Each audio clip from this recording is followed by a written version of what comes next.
Sabe o maior problema do desarmamento? Ele é um estímulo à covardia. Primeiro, o governo retira as nossas armas. Depois, ele diz, não reaja. Por isso vemos mulheres em plena luz do dia sendo assaltados nas ruas de nosso país. E ninguém faz nada.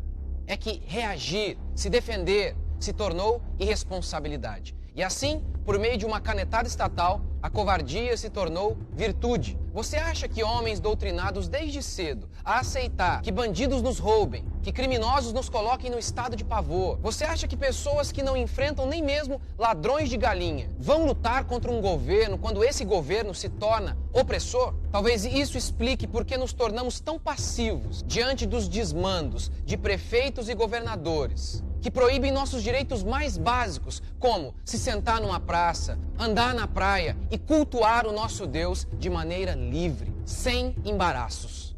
Ah, mas é em nome da pandemia, é em nome da ciência que os nossos direitos estão sendo arrancados. Ciência?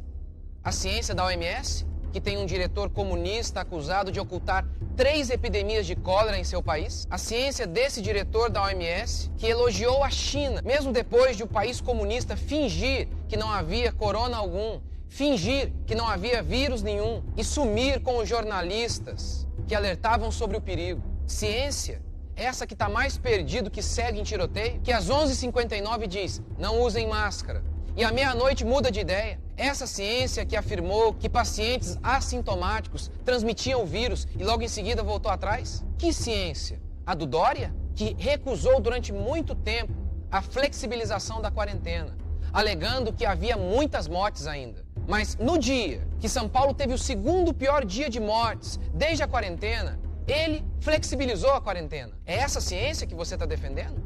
Ou a ciência do Iamarino, que previu 1 milhão de mortes até o mês de agosto?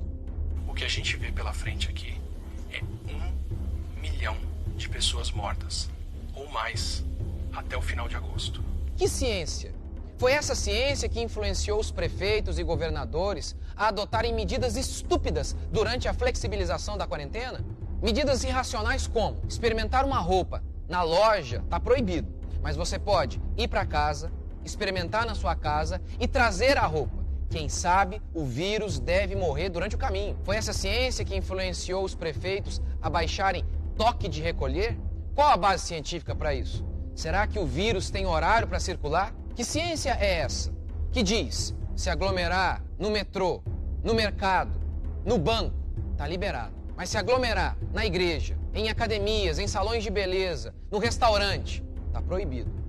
Qual a base científica para dizer que somente no mercado já não é o suficiente para contaminar todo mundo? Será que na fila dos frios o vírus não te atinge porque o vírus tem rejeição à lactose? Será que naqueles metrôs lotados o vírus não chega porque o vírus tem rejeição à suvaqueira? Foi essa ciência que influenciou os prefeitos a reabrirem os comércios em horários reduzidos? Assim, aquela pessoa que poderia ir ao comércio de manhã, agora ela vai se aglomerar à tarde. Isso é o quê? Canalice ou jumentice? Devemos voltar a aprender a ser homens. E homens lutam.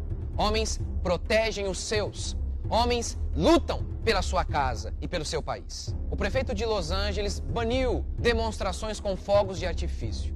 A alegação? Se prevenir contra o Covid. E os americanos responderam assim: eu oro que Deus levante trabalhadores com coragem para lutar pelo seu direito mais básico, de trazer o pão para casa. Afinal de contas, qualquer pai de família que faz isso tem no seu trabalho um serviço essencial. Que líderes cristãos lutem pelo direito garantido na Constituição de cultuar a Deus sem embaraços. Sim, o Estado não pode criar nenhum embaraço para que nós cultuemos o nosso Deus. Pois se um jornalista pode ir para uma redação lotada e abrir a boca para falar mentiras, por que um líder cristão não pode ir para o seu púlpito com a sua comunidade para pregar a verdade? Portanto, povo brasileiro de bem, reaja.